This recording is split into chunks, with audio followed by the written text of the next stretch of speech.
What's up? This is Casey with another episode of the show that I've been named for. Today's t-shirt of the day is this great Nosferatu t-shirt, which comes into play with one of my great topics of the day. I'm still a university professor. I'm still teaching. Unfortunately, we're not having any face-to-face classes. We're teaching online, which is kind of a bummer because we don't really get to know any of these students that well. I think you know, teaching face-to-face, you really get to know the students much better than teaching over a computer. Right now, I'm only kind of a box on your computer. But I still get paid and I still have a job, so that's really nice. I'm certainly no expert on film, but for the most part, Koreans, in terms of foreign films that aren't Korean, mostly they would get a foreign film, like a Marvel movie or a Disney movie or a Star Wars movie or a Pixar movie or whatever. And it might be in the theaters for 3 or 4 weeks, and then it's gone. And their history of movies isn't exactly the greatest. So, I've been really lucky. My school has let me design the syllabus exactly how I wanted to design it. I really didn't want to torture any of my students with stuff like Casablanca or Gone with the Wind, because I don't even really like those movies. I made them watch Nosferatu, which I think they all thought was really boring and weird, but we also watched The Man Who Laughs, which is kind of what the Joker character is based on, and I think they all thought that was really interesting, more or less. We watched The Iron Giant, which none of the kids had heard of. Maybe many of you other folks have never heard of, but most of the kids really liked it. I think I saw a few people crying when the movie was over.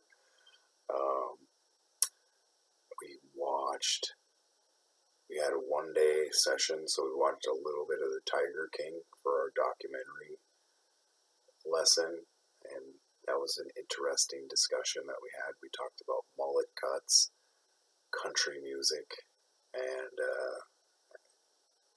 it's an interesting set of discussions that we had.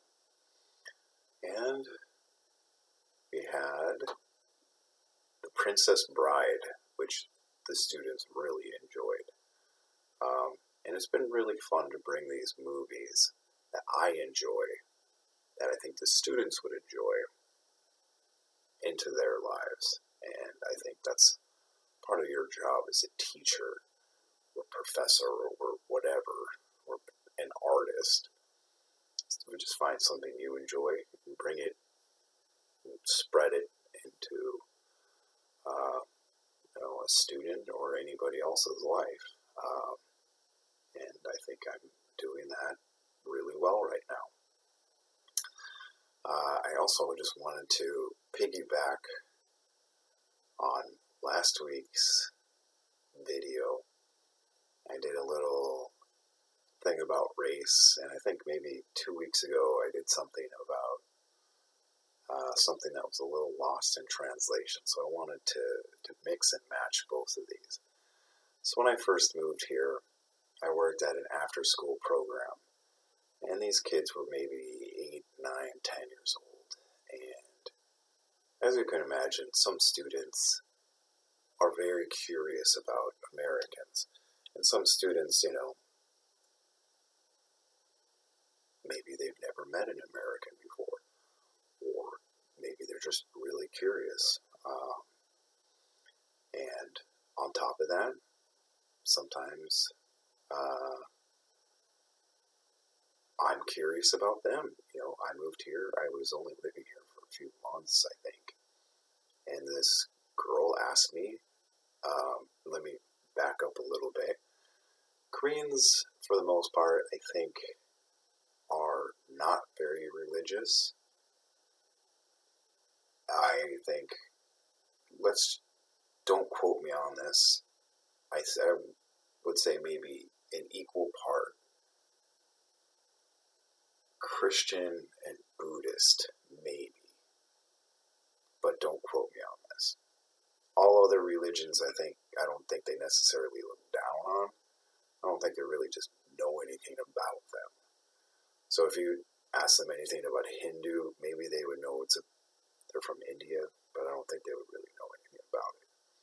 If you asked them what a Muslim was, I don't know if they would really know much about that. So that's going to come into play in a second. So I was teaching my 8, 9, 10-year-old class, and they said, "Casey, teacher, do you like the Jew?"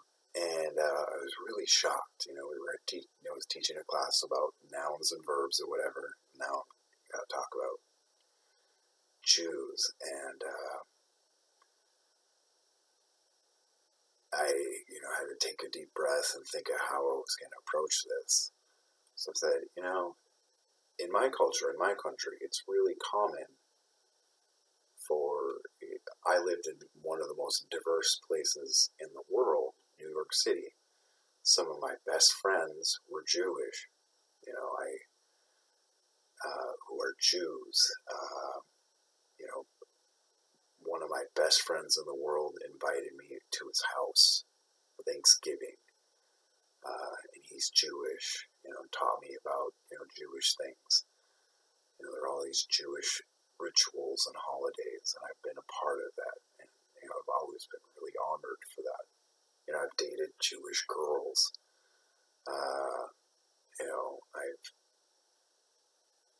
I think it's a wonderful religion and culture. I grew up as a Catholic, but I was never taught to hate the Jews or anything. I think it's a wonderful, beautiful religion.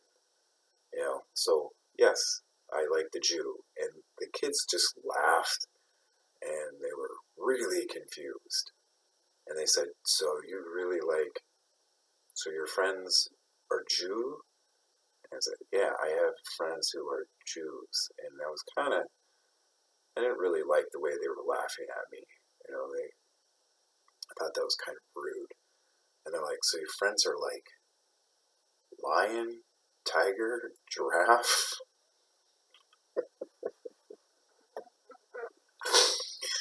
So I didn't realize in Korea that sometimes they don't really have the letter Z. So sometimes they mispronounce the letter Z as J. So they weren't saying, do you like Jews? Do you like zoo? Do you like the zoo? So I went on this whole religious diatribe about how I'm so cultured and, diverse. When really they just wanted to know if I liked animals. But yes, I like animals. And I feel like I'm diverse. So it was a pretty fun experience. And I think the kids must have gone home and said, we've got the weirdest English teacher in our entire lives right now. And I can tell you weird English teacher stories for the rest of your life. But I hope that was funny. I hope it made you laugh. I hope you're doing okay with coronavirus and everything. If there's anything you want to hear, anything you want me to talk about, just give me a comment or something. Have a wonderful day. Hope you're doing well. You're the best. Bye.